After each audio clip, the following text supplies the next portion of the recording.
That summer, I come home, mind you, Cleveland come back. Mhm. Yo, come back. Let's do some summer league. I'm like, all right, cool. Cleveland back. So I commit to play with Cleveland. They call me like 2 weeks before summer league, like, yo, Kyrie want to, mind you, Kyrie didn't play summer league because of the lockout. So they're like, oh, Kyrie want to play. So we don't have a roster spot because Kyrie gonna play, and then we got two G League players. So I'm like, all right, waste my time. I turned down hella other teams because I thought Cleveland was the team. And Mhm. then I got a call from Detroit. They like, yo, B Knight gonna play 1 or 2 days. Cause he had just started. Like he started the whole Mhm. season. They're Mhm. like, B Knight gonna come. We need a backup. What you doing? Like I'm leaving Orange Mills, going downtown to I'm going to Blue Moon, bro. I'm in the car. Mhm. My agent like, how fast can you get to the airport? I'm like, well, I got somebody with me, but I'll drop her off and I'll just go to the airport. He like, all right, they Uh-huh. want you at practice. So I literally, bro, went, didn't have nothing. Went, dropped her off, drove to the airport, flew to Orlando. Got there. I had to go to the Nike outlet, go grab some shoes. I went down there with nothing, bro. And I went on, I seen their team. That's when Kimmy got drafted. Mhm. Um, they had Andre Drummond. Them dudes got there. And I'm like, all right, cool. They didn't play me. Like they played Was you Casper in Ware. state? Was you in Yeah, I'm fresh off the overseas? the rookie Oh, just year. fresh off the run in Yeah, I'm like, Key. Okay. I'm getting EuroLeague, you know what I mean? I'm getting EuroLeague looks. So it's like, Mhm. all right, I'm thinking like I just had a great year. They was on me last year. I proved I could play the point. I went to mini camp in Cleveland, killed mini camp in Cleveland. They like, bro, whatever this your vision and pick and roll, they like, but you develop. They saying everything that I need to hear coming out, you know what I mean, a rookie Right. year. And then they didn't have a spot for summer league. Then I go there, go to Detroit. I don't play the first 3 days. So now I'm looking crazy. Got EuroLeague coaches coming to see me. I'm not playing. I'm telling my agent, like, bro, like, I just ain't no rookie coming in this year better than me. So Right. these second round and these undrafted players said nobody be playing over me. And they was playing Casper Ware. And then it's crazy, bro. They like, be patient, bro. We're gonna play you tomorrow. They played me, but on a game jersey, I had a different number than what they had on the practice. Oh, I tried to check into the game, bro. They told me I couldn't check in the game because my number didn't match. I said, bro, no. nah.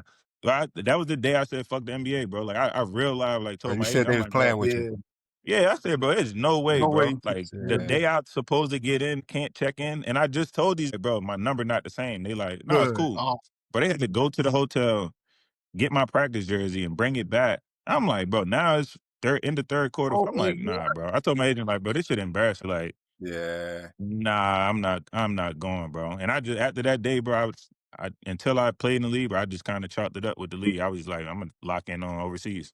And I was just about to ask you And that that's because mentally, like being in a situation like that, I was able to play overseas my first year in Russia and was A1 league or whatever, playing against CSKA and things like that.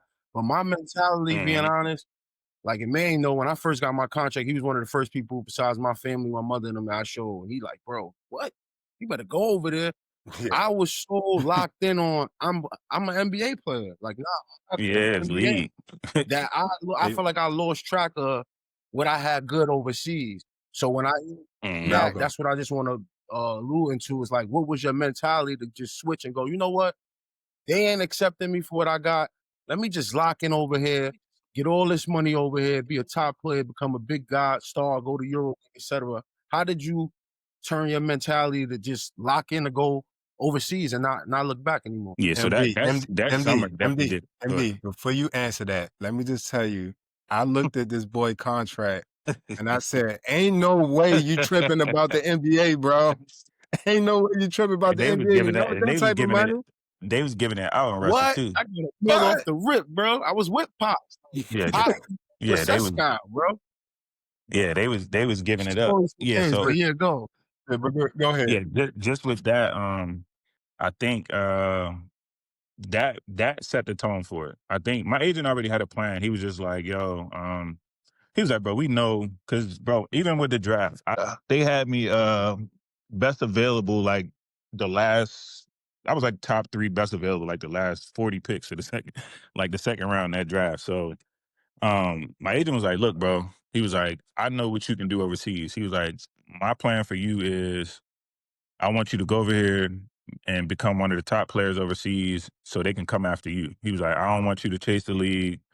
He's like, if you want to play in the G League, cool. He was like, we will have a contract for you tomorrow. He was like, but it depends on what you want to do. He's like, you can go make money. He's like, I know you can be one of the best guards in EuroLeague. He was like, but in 3 to 4 years, they're gonna be coming after you with real money. He was like, I want you to go to the league on your terms. I don't want you chasing and doing. He was like, if that's what you want to do, we'll do it. But he was like, that was a plan he set for me. So I think that summer when they did that in summer league, it just set that plan in motion like even faster. It just was like, man, like I realized I was like, man, fuck this shit. I stopped watching the NBA.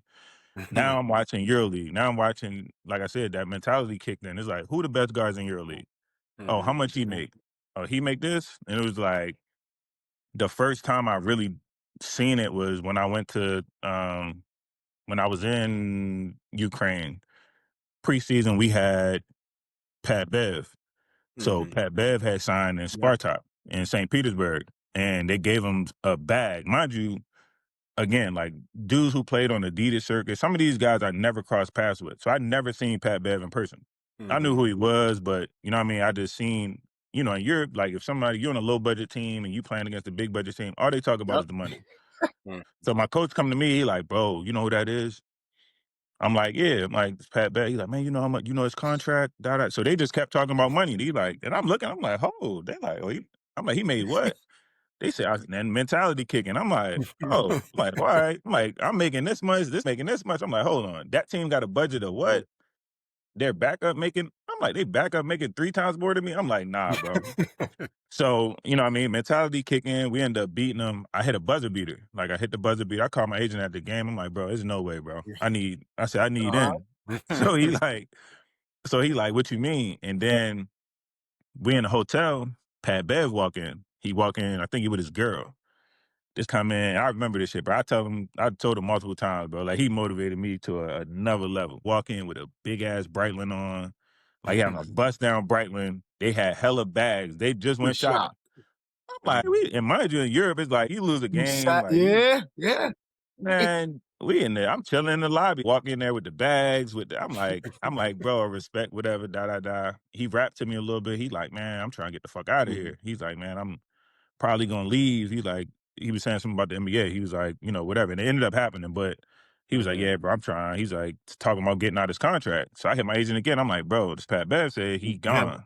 I'm like, bro, if he gone, I need that. Whatever bread they paying him, bro, I need that. I'm like, so that was the first time, bro. You know, Draper, I was always cool with Draper. So I knew stuff, but it's like, that's the first time I seen somebody again where it's like, yo, he getting paid this much. I need to see where I match up against with the competition. And then I seen everybody around him. I'm like, he definitely good, but the guards that's around him, I'm definitely better than them. So it's like now that flipped the switch. It's like now it turned into now I got to kill everybody who's supposed to be making more money or like next year, bro, I need to get some bread. And it kind of clicked from that. It just gave me another chip on my shoulder, you know, playing over there. And, you know, that Eastern Europe money was different. And so anytime I got a chance to play against any of them teams, like I just try to kill them.